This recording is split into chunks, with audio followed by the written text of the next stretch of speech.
You're lying in bed at 11:30 on a Tuesday night, staring at the ceiling, and your brain is doing that thing again, running through every possible financial disaster that could hit you tomorrow. Your car is making that weird noise. Your landlord just emailed about a rent increase. Your dog hasn't been eating right, and you're pretending a vet visit isn't going to cost $800. Every unexpected expense feels like a trapdoor that could open under you at any moment. Now imagine a different version of this night. Same bed, same ceiling, same weird noise from the car. But this time, you check your savings account and there's $10,000 sitting there. Untouched, not committed to rent, not earmarked for bills, just there. The car noise is still annoying, but it's not terrifying. The vet visit is inconvenient, not catastrophic. The rent increase is frustrating, not paralyzing. That shift isn't just emotional, it's mathematical. $10,000 is the first financial milestone where your entire relationship with money fundamentally changes, and most people never get there. My name is Graham, and I've spent a lot of time studying why certain dollar amounts hit differently than others. Not every milestone matters equally, but $10,000 is the one that changes everything. And today, I'm going to show you exactly why, what it does to your psychology, what it does to your options, and the fastest realistic path to get there. If this kind of breakdown is useful, the subscribe button helps me keep making them. Here's where it gets interesting. According to the Federal Reserve's Survey of Consumer Finances, the median American household has about $8,000 across all their bank accounts combined. That's checking, savings, money market, everything. Which means if you have $10,000 saved, you have more liquid cash than the majority of American households. That alone should reframe how you think about this number. But the real power of $10,000 isn't the bragging rights, it's what it covers. The average car repair costs between $500 and $3,000.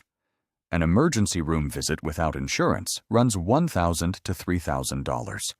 A broken furnace, a busted appliance, an emergency flight home for a family crisis, all of these land somewhere in the $1,000 to $5,000 range. With $10,000 in savings, you can absorb any one of these expenses without going into debt. Most people can't say that. According to Bankrate's 2026 Emergency Savings Report, 24% of Americans have no emergency savings at all, and another 30% don't have enough to cover 3 months of expenses. $10,000 is the number where emergencies stop being financial crises and start being inconveniences. That's not a small difference. That's the difference between a stressful week and a stressful year. But here's what nobody talks about. The biggest change isn't financial, it's psychological. Behavioral economists call it financial slack. When you have zero savings, every decision is a survival calculation. Should I go to the doctor or wait and hope it gets better? Should I fix the car or take the bus for a month? Should I take that lower-paying job that I'd actually enjoy? Or stay in the one that's slowly draining me because I can't afford even a 2-week gap in paychecks? Should I leave a relationship that isn't working? Or stay because I can't afford first and last month's rent on a new place? Every choice is filtered through scarcity. You don't choose what's best. You choose what's cheapest. And over time, cheap decisions compound into an expensive life. $10,000 breaks that cycle. It gives you what psychologists call cognitive bandwidth. When you're not spending mental energy worrying about whether you can afford a flat tire, that energy becomes available for bigger decisions. Career moves, salary negotiations, investment planning. According to a 2025 Ramsey Solutions survey, 52% of Americans worry about their finances daily. Most people are making every major life decision with a cloud of financial anxiety hanging over them. $10,000 doesn't make you rich, but it clears the fog enough to think straight. Now, let's talk about what $10,000 actually unlocks, because this is the part most people miss. When you're living with no savings, Your only financial move is defense. You're dodging bills, avoiding expenses, and hoping nothing breaks. Every dollar that comes in has a job before it even arrives. $10,000 is where you shift from defense to offense. It's enough to cover your emergency fund and still have money left to start investing.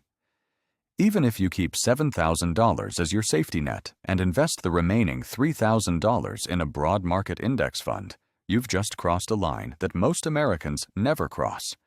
You're no longer just someone who pays bills. You're someone who owns assets. That distinction matters more than most people realize.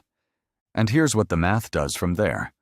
If you invest that $3,000 and add just $200 a month on top, at a 10% average annual return, you'll have roughly $49,000 in 10 years. In 20 years, it grows to over $173,000. In 30 years, you're sitting on more than $511,000. You contributed $75,000 of your own money over those 3 decades. Compounding added over $436,000 on top.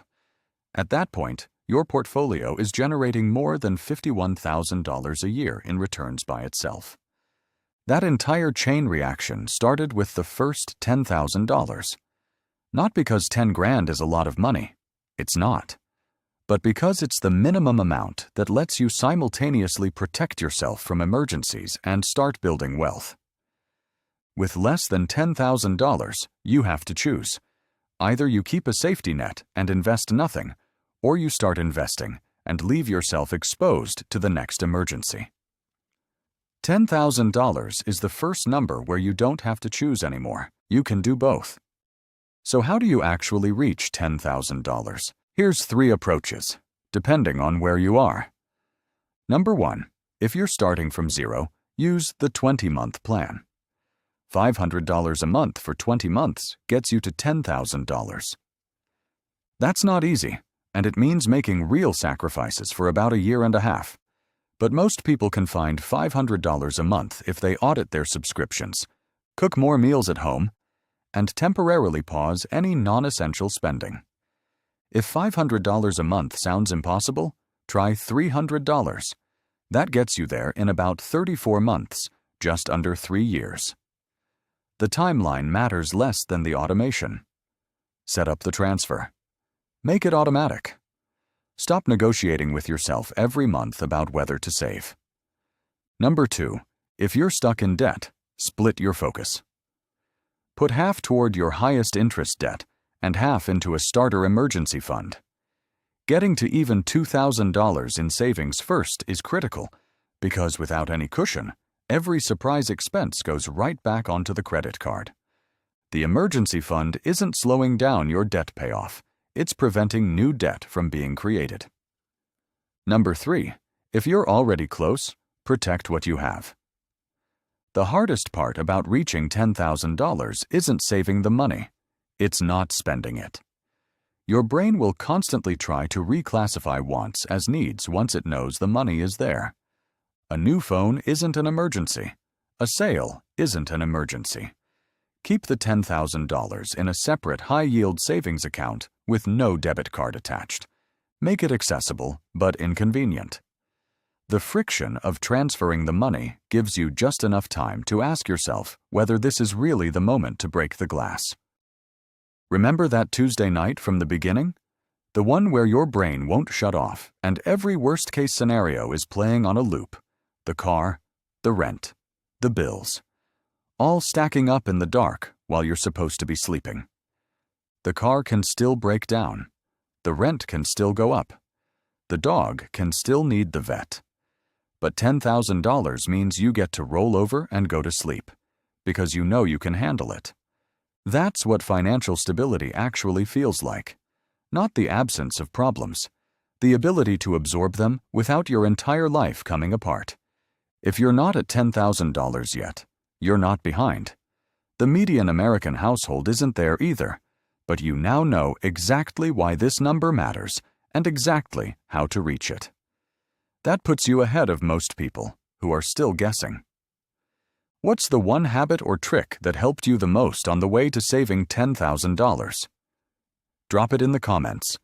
Your tip might be the thing that helps someone else finally get there.